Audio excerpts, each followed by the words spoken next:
My phone দেয় না, বাইজাম কেমনি? মা একবার ফোন দেয় না কেন? ফোন দেয় না কেন?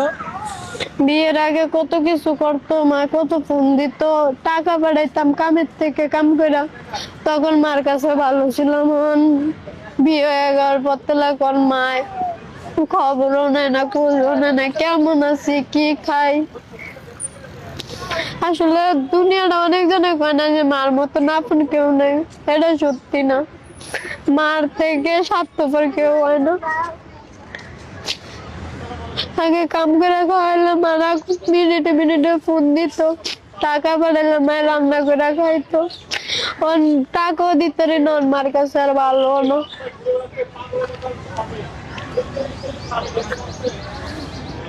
খালি মায়ের কথা মনে পড়ে।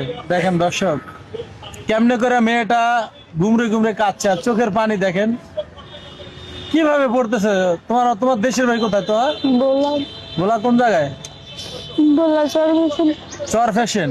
তোমরা কয় ভাই বোন? 6 বই না 1 বই। তুমি কয় নাম্বার? আমি বোনেদের ভাইদের ভিতরে 4 নম্বর, বোনেদের ভিতরে 3 নম্বর। বোনদের মধ্যে 3 নাম্বার তুমি না? আর তোমার এই মায়ের কথা মনে পড়ছে। সবার মানে সবাই সুখে থাকে, যে বৃষ্টি যাতেই খারাপ হোক, বৃষ্টির মায়ের ফোন দেয়, বৃষ্টির কথা জিজ্ঞেস, কিন্তু আমার মায়ের টিয়ারাই ছিল। আমি কি করি, কে আমার লাগে কি করে, কেমনে খাই কেমনে চলি। আজকে কতটা দিন হয়ে গেছে মার কোনো খোঁজ খবর নাই, ফোন দেয় না। আমি তাহলে রাগ করে রেখেছি, মাকে পারে না একটা ফোন দিতে।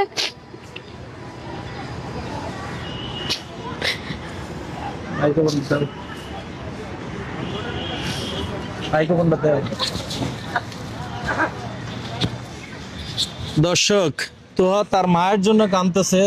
আপনারা যারা ভিডিওটা দেখছেন, আপনাদের কাছে হাতে ধরে পায়ে ধরি, আপনারা ভিডিওটা শেয়ার করে দেন যেন তোহার এলাকার মানুষজন দেখতে পায়, যেন তোহার মাকে এই ভিডিওটা যেন তোহার মাকে দেখানো হয়। তোহার মা যেন তোহাকে একটা ফোন দেয়। তোমার নাম্বার কি তার কাছে আছে? সব নাম্বারই আছে। সব নাম্বারে আছে। তো বিয়েটা কিভাবে বসছো তুমি বলো তো? বিয়েটা তো আমি করি না, মাই দিছে। মাই দিয়ে মায় আমার লাগে এমন করে সব বললে সব রকম জানো আমার প্রতি গেলে এরকম আমার উপরে দিয়ে তো ঠিকই হচ্ছে। আমি বাড়ি করে দিলাম, মায় যখন খাইতে পারতো না তখন টিয়া পাঠাইতাম, মাসের বাসায় কাম করতাম। মায় সব বললে গেছে, মায় আমার উপরে জুলুম করে বেশি। মা আজকে ভুলে গেছে তোমারে।